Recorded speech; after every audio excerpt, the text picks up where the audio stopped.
And right now, Toronto Fire is providing an update of the fire at Wards Island. Let's listen. And in the coming weeks, they'll tabulate all the information, and a formal decision regarding origin and cause will be done. So I anticipate most likely the investigation will carry into tomorrow. But as the afternoon unfolds, I'll have a better indication of the timeline of the investigation. What kind of clues are you looking for? Like, just obviously, we don't know the answer to it, but can you give us a sense of what are you looking for that would provide answers, like to give us a visual of what could make sense to explain this? So under the systematic method of the scene examination, the investigators are trained to look for ignition sources.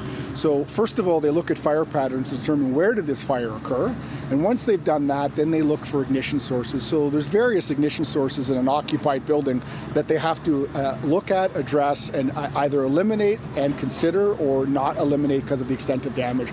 So it's a very complex process. There's multiple ignition sources in most occupied structures. So, is it more difficult when it's completely destroyed like this? So a full total loss fire presents challenges.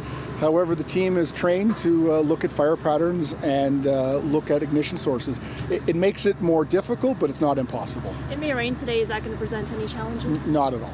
We're prepared to deal with any weather. And does it, just because there is a camera that was pointing at the general vicinity, does that help to figure it out? So all evidence, documentary evidence in the form of video, photos, all assists us in our full collection of data, and sometimes photographic or video evidence assists the investigator to determine the area of origin. So that's already been canvassed and obtained, and the investigators will gather all that data in combination of their scene data and put everything together and do their analysis. How soon do you anticipate, a decision? It could take, depending on the course of the investigation, it could take weeks or even months if we have to take samples and send them away to the lab.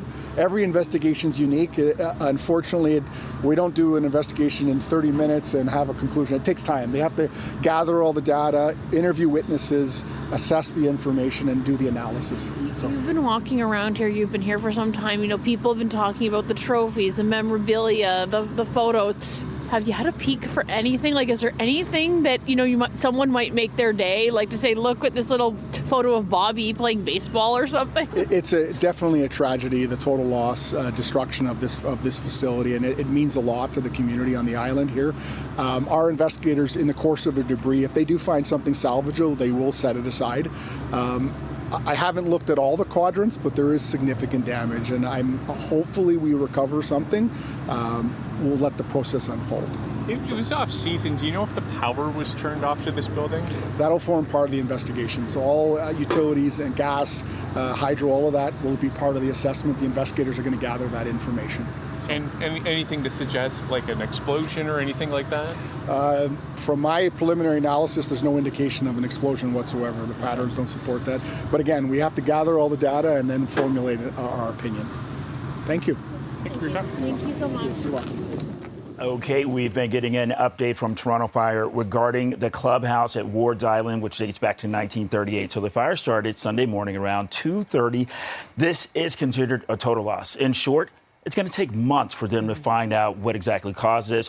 We actually heard that they're going to be looking at patterns, including ignition sources. So along with that, there's going to be another initial update, hopefully by tomorrow, on this investigation. But again, in short, it's going to take months to find out the actual cause. Yeah, it could be a long time.